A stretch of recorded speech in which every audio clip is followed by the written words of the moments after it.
Bakka amma jirru kun caffeetumaati. Bakka itti seera gadaatu manjechuudha. Duratti odaa nabeet turre.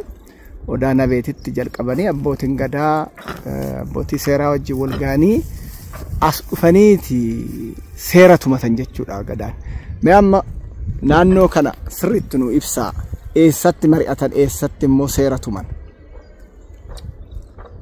Akkuma duratti isin ibsine odaa nabeet isin ibsinetti odaa nabeet hiriiran kaa'e karaa beechi buttaa achumatti hafaayadha. Karaa beechi buttaa jechuun kormoo qalbesan kan gadaa filate. Karaa beechi funyoo harrooti galaa feeti sinqii feeti waa achitti qalbisan illee as feeti achi bulani korma qalanii sirna baanii darsa isaa darbatanii kaa gadaan hiriiran dhufaniiti galaan keessa baanii miila jalaan keessa baanii gubbaarra gaara sanii achiin baanii ejjatti dhaqaniiti caffee dongoraati kan dhaqan. Caffee dongoraa kan dhaqan akkuma duratti jedhee qumbii qammasanii walgaanii seera ejjitaa seera jechumaati miti seera ejjitaa tumatu. Seera ejjitaa seera waaqaa lafaa tumataniit irran bulanii irran turanii hiriirmaan as dhufu. Kana dhufan sa'aatii 12 dhufu. Waa dhufan bootaa ofii qabatanii rabatanii lafa addaan qoodatanii bakka bulan addaan qoodatanii lekki sa'aatii tokko walakkaatti caffeetti duudu. Caffeetumaatti. Abbaan seeraa imbaa abbaan seeraa wajjin dhufaa abbaan seeraa seera baasa. Seera baasaa seera tuma. Seera tumamu waa seera guddaa. Kana malakkoomnee isinitti himnee fidhuu miti. Seera akkuma achitti san seera waaqa lafaa bichaadha. Asitti immoo halkan san amma seera waaqa lafaa asitti tumaniiti. Seera waaqa lafaa keessa seera hoo danda'a seera afur hoo dadhaban seeruma sadi bichaa tumanii bulu. Bakka biitti ol deebi'anii bulanii akka biyyaatiin taphataa, hin geeraraa, hin dhaadataa.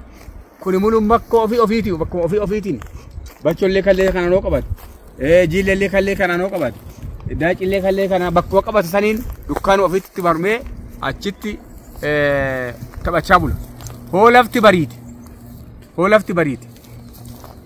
Kun olaale lafa kana. Lafti kun kana gadi caffee. Caffeen oduu rooba ta'een bu'aniyyuu dhoqqee nama buusu. Amma waan bona ta'eef akkanatti taasisu. Kun ilaal akkanatti dhufa lafti wal dabra laal. Kun ilaal akkatti ba'u ol gijjira. Kuni bakka uummataati.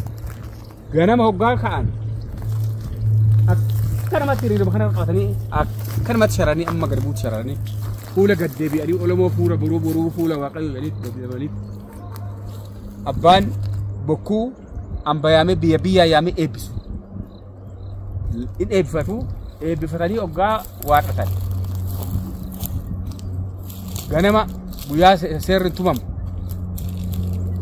Bootaa qabatanii kan halkan tumasan mariyatu. Maaltu tumamu? Tumamu yaan sirriidha. Sirrii miti. Sirriidha. Jedhanii irratti mariitii irratti wal qabanii irra oolu.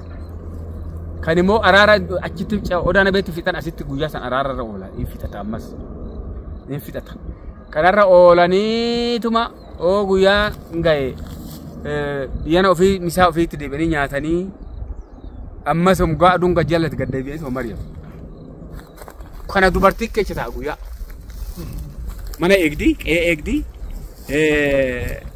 dukkaana isaaniitti siree isaaniitti eegdi ulfaa eegdi caacuu eegdi kallacha eegdi dubartiin achiin deemtu galgala soggaat nam tokkollee dhiirti as keessatti nafu galgala oggaa seerri gahe galgala abbaan seeraa koottaa seerri gahe jaa dhiirti as jiru munu achi gadi duutu caffeetti roobas ta'eefu caamas ta'eefu dhoqqees ta'eefu laallachuun jiru keechuma ta'aniiti seera lallabu keechuma ta'anii seera lallabu seera saniin eeggeeffata ammas abbaan seeraa hoo danda'e seera 5 seera 4 kana hin baasa galgala kana baasee oggaa waarrate Osangaa namni baay'ee nama 3,000 4,000 ta'uu danda'a. Caffee kana guutee jira namni halkani. Hin ejjetu nam tokkollee. Hin ta'a. Kan ejjettee dhaggeeffatte gobaa ta'e. Kan ciiftee dhaggeeffatte reeffa ta'e. Taa'ii dhaggeeffadhu. Namni seera dhaggeeffachuun malleellee keechaa baasa. Keechaa baasa. Kan abbaan seeratti qajeelcha. Har'a sintumaa, boru sintumaa, iftaani sintumaa, iftaana caamsu seerri sintumaan tokkoon egaa aduu duraa seera waaqaa seera ulfaatu. Seera waaqaa seera ulfaatu. Aduu lammatoo immoo seera loonittu. Seera hangafa quxisuutu seera loonittu seera ammas deebisanii seera ulfaatu. Seera ulfaa kun baay'ee deema. Irra turuu hin dandeenyu waan ta'eef.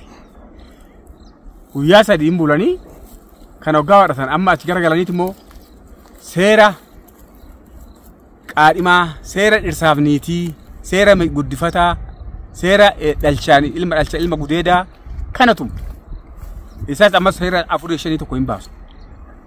Dammaraa deemu guyyaa 5 hin bulu, guyyaa 6 hin bulu, guyyaa 7 hin bulu seerri tuman baay'ee dhaga. Kana tumanii macarrashaa irratti hoo fixan torban lamatti fixuu danda'u. Ji'atti fixuu danda'u. Hoo rooba ta'ee nama yaaddachee namni yaaddee rakkate ji'atti leeksu ji'a turan. Kan dur immoo adda dur jilbifatanii tuman amma ejjitanii tuman osun kun baay'ee nama tursiisaa aduu seera kan xumaranii yaadatan goojoo ofii ijaarratan sani hin guban walitti dacheessanii guban jaarraa ijoollee teenya 40 har'aa jaarraa ijoollee teenya nu gahi yaa waaqayyo jedhanii yaa gadaa jedhanii seera hundaan labatanii lammata asitti hin deebi'an.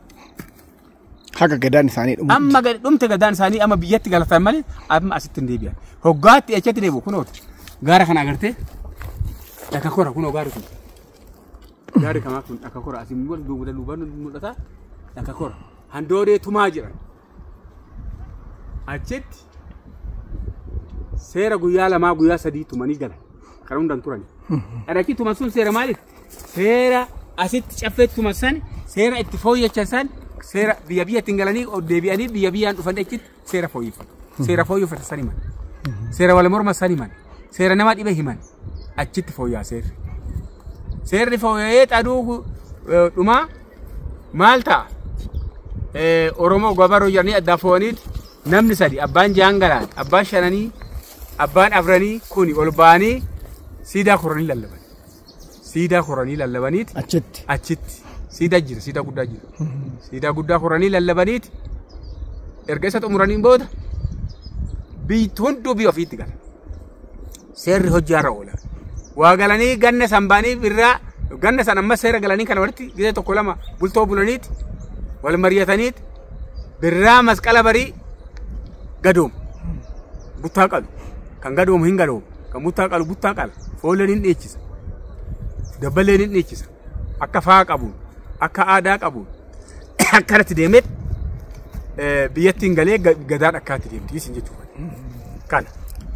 Egaa amma bakki jirru kun caffeetumaati dura odaana beetitti dhaqneeti akkamitti akka seera jalqaban sirna gaggeeffatan laallee amma bakki itti halkan lallaban dambii san jalatti jettanii. Dambii san jala garbii san jala. Garbii san jala. Garbii san jala garbii san hin qabatee kun inni muluun nama. Bakkeen eebbaa asi. Diiraa eebbaa kana gubbaa.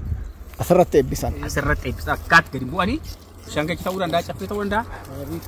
As gaddeebi'anii fuula gaddeebi'anii akkaataa ibsu. Yeroo hagamiif asitti Oromoon seera tumate? Gadaadhaan. Illee amma akkana jechuun danda'u sirni gadaa Oromoo erga ba'ee calqabee jaarraa 16 jechuun danda'u bara guddaa bara dheeraa asitti seera tumatee asitti illee seera haaromsiifachuudhaaf walaabutti galee haroo walaabutti seera haaromsiifatee ammas ol deebi'ee asuma jira ergasii guyyaa akkanaa jechuun danda'u. Lafti kun lafa seeraa lafa jilaa waggaa hedduudhaaf ture jechuudha. Akkas. Baay'ee gaariidha. Wanni kanarratti hafe jira abbaa gadaa Taddasaan wanni itti dabaltan. Wannan itti dabalurreen yaa jiraachuu baatu akkuma hayyuun keenya kaase. Egaa sirni gadaa kun erga calqabee Oromoon sirna gadaatiin erga buluu calqabee bakkee kanatti kan caffee tumaa kanatti seera ofii matee seera ofii lallabee seerri kun immoo gadi bu'ee uummata isaa uummanni isaa itti fayyadamee seera kanaan bulee seera kanarree kabajee kan ittiin bulaa ture. Erga sirni gadaa kun calqabee Oromoon erga asitti caffee kanatti tumaa kanatti erga dhufee egaa bakkeen kun immoo caffee kan jedhamu kun bakkee jiidha akkuma laaltan kana bakkee bishaan qabu bakkee marga bakkee jiidha jechuudha. Caffee jechuun caffeedha. Tumaa jechuun immoo bakka tumaan itti raawwatamu jechuudha. Kanaaf durumaa Oromoon bakkee iddoo inni irreechas itti bahu iddoo inni seeras itti tumatu kun iddoo magariisa iddoo jiidha qabu iddoo safuu qabu iddoo safeeffannaa qabu amma hoolaallu asitti akkuma jedhame iddoon kun iddoo jiidha iddoo bishaan irree qabu iddoo ulfaataadha iddoo kabajamaadha jechaadha. Kanaaf Oromoon asitti walgahee bakkee jiidhaa kanatti bakkee ulfoo kanatti bakkee seerri itti tumamu kanatti tumatee seera kana immoo hojiirra oolchaa jechaadha. Akkuma asii jedhame asii ka'amee seerri bakkee itti mirkanaa'u akkuma hayyuu keenya jedhan bakkasitti jechaadha. Akkasitti bakka dhaqabuuraa sanitti bakka seerri itti mirkanaa'ee deebi'ee uummata isaatiif hojiirra oolu jechaadha. Isaani kan wal bulchu Oromoo seera saniin tumaa saniin tuma akka seeratti taa'e saniin waggaa 8 hanga gadaan biraa deebitee dhuftutti gadaan ittaan waggaa 8 hanga walirraa fuudhanitti isaani kan ittiin wal bulchaa turuu fi gadaan kun immoo seerri kun immoo kabajamee sirriitti oduun cabin oduun jallatin waggaa 8 walirraa fuudhan jechaadha. Kana keessatti seera namni cabse seerri eegamaa deemaa jechaadha. Akkuma jedhamu seerri sun namni gadaa san keessa jiru waan fudhate saniin hojii hojjeta. Waan sun immoo hoodabe immoo yoo kan karaarraa goru ta'e immoo akkuma jedhamu hayyuun immoo hayyoonni walgaanii seera san karaatti qaban jechaadha. Iddoo iddootti hayyoonni jiranii hayyoonni gorsaadha. Seerri kanaan lallabame seerri cabuu qabu jedhanii gorsanii karaatti deebisanii jechaadha. Isa keessatti namni hoomu cucaate kan ta'e karaatti deebi'ee akkasitti jechaadha. Egaa caffeen tumaa isaan baay'ee dubbatanii jiranii kana fakkaata jechuudha. Baay'ee gaariidha. Hayyuu caalaan wanni itti dabaltanoo jiraate. Bakki kun egaa amma naannoo Aqaaqeeti fagoo miti Finfinnee irraa. Finfinneenuu akka magaalaatti odoon hundaa'een asumatti seerri tumamaa ture bara dheeraadhaaf. Oromoon naannoon kun magaalaa taanan irraa jijjiiruudhaaf wanni yaalan jira ammoo bakkuma kana tiksifachuu irratti hojjete. Wanni guddaan kun bakki jijjiiramuu danda'us moti namuyyuu jijjiirus hin danda'u. Akkuma dura hayyichi keenya olaanaan ibsan bara durirraa kaasee bara isaa lakkaa'amuun yeroo nama dhiburraa kaasee bakki kun warra gadaan tuulamaa kan tuulamaa qofaa oduun ta'e maccaaf tuulamallee bakkuma kanatti seera tumatee biyya biyyattiin galee hojiirra oolcha yoo waliin jiru san. Odaan nabee fi caffee tumaa kun tuulamaaf maccaaf tuulamaaf bakka wiirtuu gadaa isaaniiti. Egaa barri isaa lakkaa'u bara dheeraadha wanni gadaa kun barreeffamaanis hin teenye afoolan dabraa dhufee kan gadaa hundaati. Dur asii walaabuttillee gadi godaananii odaa nabeerraa walaabuttillee gadi godaananii madda walaabutitti akka walgahii ta'aniidha kan dubbatamu. Egaa bakka kana dhufanii bakki kun durii akkuma amma bosonni dhaabbate kun dur bosona qaba. Booda irraa dhumatee amma garbiin dudda kee duuba jiru kun qofaan hafe. bara gadaa keenya bara 2002 yoo gadaan birmajii godaanee as dhufu isuma bichaatu jira. Akka garbii kana qofaatu jira. Hayyuun gadaan egaa isaan kan eebbisiise yeroo sanitti meedaa garbiidhaa gadii kanarra hayyuun hundi achitti taa'anii aduma keessa taa'anii eebbisan. Aduma keessa taa'anii walgahii gaggeessu. Halkan immoo diiduma kanarra bulan duri egaa kun hin jiru. Diiduma kanarra bulaa turanii laastikii kana qabatanii as bulaa turan. Wanni si ajaa'ibsiisu dubartiin daa'ima hoosiftullee gadaa biraan haftu warri gadaan gahe. Warri kan manatti hambifatee warri ulfaa qabu daa'imallee kan hoosiftullee baattee ardaa jilaa kana dhuftee hirmaattee jirti. Dubartiin gadaa keessa akka hin jirretti namni ilaalu warra dogoggoru waa'ee gadaa warri hin beekne dubartiin gadaa keessatti aangoo akka hin qabnetti mammalee dubartiin meedaa kanarra dirree kanarra aduu keessa oolanii halkan qorra keessa bulanii gadaa wajjin godaananii guyyaa 10 guyyaa 15 taa'anii hamma seera lallabanii fixanitti bakka kanaa socho'uun hin jiru. Beelatu jira, dheebutu jira. Suuqinis achi waa bitatan naannoo kana hin jiru. Har'allee hin jiru akkasuma. Manuma manaa galaa qabatanii bassoo qabatanii akaayii qabatanii qusannoodhaan hamma fixanii asii galantti isaan jiraatan. Bisaan koddaadhaan yookiin dubbaadhaan qabatanii dhufanii hamma asii fixanii galanitti asii socho'uun hin jiru. Asuma oolanii bulanii halkan seera lallabanii guyyaa asuma ooluu hin mari'atu. Haala kana sirni gadaa qabatanii asiin gahan sirni gadaa kun hoo jennu waan salphaa namatti fakkaata. Warri sirna gadaa kana godaanee seera kana manaa bahee hamma xumuratee manatti hin galutti seera kana asiin ga'ee waraabbatee hamma manaan ga'utti rakkoo guddaatu ture. Hin beelaa hin dheebota halkan qorra guyyaa aduu yoo roobellee asii warraa kun hin jiru. Hin socho'u. Wanni waraabamu hin jiru. Amma wanni guddaan fuuldura gadaan keenya oduu fooyyessee kan jennu halkan lallabamaa namni seera kana jalatti bulu hin dhagaatu. Warri dhagaate immoo waanuma muraasan namatti galaa guutuudhaan namatti hin galu. Oduu guyyaa ta'e hunduu hin dhagaataa seera ittiin bulu kana dhagaachuu qaba. Fuuldura egaa gadaa shanan waan jedhuun beeku kuni gadaa kana baay'ee duubatti harkise. Seerri isaa akka hin beekamne godhe. Seerri isaa baay'ee beekamaa hin jiru. Warma godaanetu beekaa. Waraabuun hin eeyyamamaa seera. Hin eeyyamamu. Waraabuun hin eeyyamamu. Barreessuun hin eeyyamamu. Yaadannoo irratti qabamuun hin eeyyamamu. Sammumatti. Dhorkaadha. Amma ardoolii jilaa kana maqaa nu dhooftu odaa nabeetii jalqabnee achi eessa dhaquu sanirraa eessa dhaquu maqaa isaanii nu dhaatii gaggabaabsitaniituma maal godhu ardaa jilaa kanatti. Odaa nabeetii seera qulqulleessu. Yakka qulqulleessu araara buusu. Gosa gosaan mari'atanii wal qulqulleessu. Achi godaananii caffee dongoraa dhaqu. Caffee dongoraatti seera ja'a waaqa lafaa lallabu. Achi dhufanii caffeetumaa kana seera gadaan tuulamaa ittiin bulu lallabu.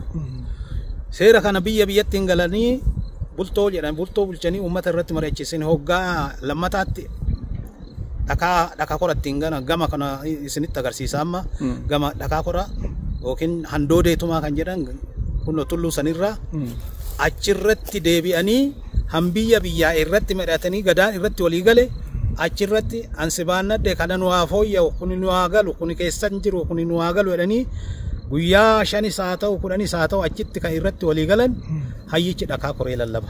Dhakaa korri gama sanii. Isa xumuraa jechuudha. Achirratti xumuraa saniin booda biyyattiin gallee hojiirra oolcha. Baay'ee gaariidha. Akkasuma hayyuu caalan hannu ibsitanii fi akkasumas abbaan gadaa kan turan hayyuu Laggasaan akkasumas abbaan gadaa Taaddasaan akka gaariitti nu ibsitanii iddoo bakkeewwan immoo ardaa jilaa kana keessa deemtanii waggaa 1000 bakka itti gadaan ijaarame seeratti tumate nutti argisiisuu keessaniif guddoo ulfaadhaa galatooma inni isinin jedha. Ayyee isinillee nagaan dhuftee baga nagaan galii waan kana qorachuu keetii fi uummata keenya akka barsiifta waan isin gargaara. Amiin.